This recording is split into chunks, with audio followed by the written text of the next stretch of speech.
Eşitesiniz, deniz şuğulday. Taşçıklarını birer alıp taşlay, dalgalarından hırımını sıypay. Laf etti. Tuzlu suları manga şekerden tatlı.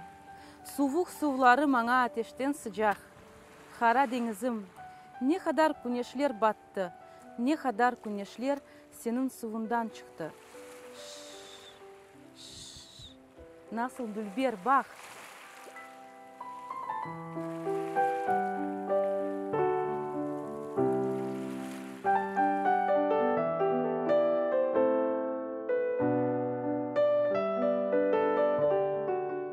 Как любой творческий человек, я отражаю реальность такой, какая она есть.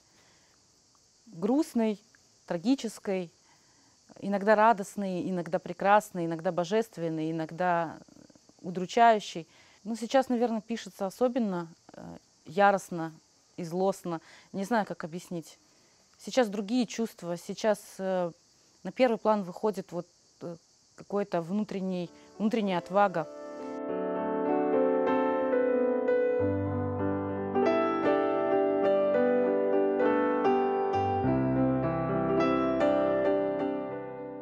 Первая часть «Ватан сызлых» называется, и это стихи о родине, и пространство Крыма, родины, и в то же время ощущение безродения. Вот «Ватан сызлых» переводится так. Это одно пространство. Следующая часть – это стихи о любви, и я назвала эту часть «Кайнат», космос. Тут свое пространство внутреннее, космическое и мистическое. И третья часть называется «Дерья», бурная река.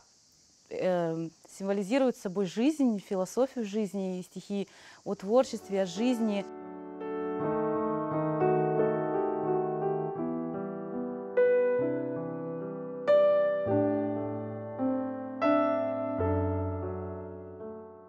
Любовь к родине, она неизменна. Она была у наших предков, она будет у наших потомков. И вот это острое ощущение родины, которое привело нас всех обратно сюда, которое поможет нам здесь быть, жить и творить еще многие тысячелетия, я уверена в этом. Это все то, что не меняется. Куда бы мы ни уехали, где бы мы ни были, мы своими мыслями все равно находимся в одном пространстве. Хырым, көкте йылдызлар, ятып бахам. Хырым, көкте язылған, оқып тапам. Ава салқын, дады инжир, қоқысы армут. Хырым, өміріміз бір, жанкой ве ускут. Ябанжылар тезден кетер, ағлама битам. Хырым, йылдызлардан антер киген bu hafta. Малеміз тынчыған, дереміз тар.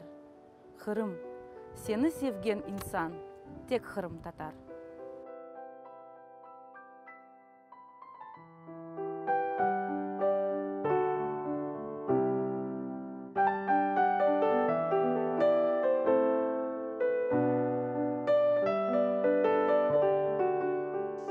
Если кто-то хотел бы иметь у себя эту книгу, то лучше всего заказать ее заранее, потому что тираж будет небольшим, и в магазинах этой книги в продаже не будет.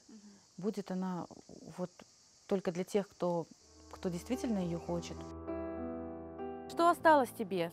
Эти горы и лес, эти звезды родных и бескрайних небес, ржавый путь поездов и безрыбная гладь. Что осталось тебе? Без конца целовать эту землю, пронзенную дикой стрелой, эту землю, казненную речью чужой, эту землю, и нет во вселенной такой, эту землю, нанизанную на плеть, эту землю, где нам суждено умереть, если надо, и за нее умереть.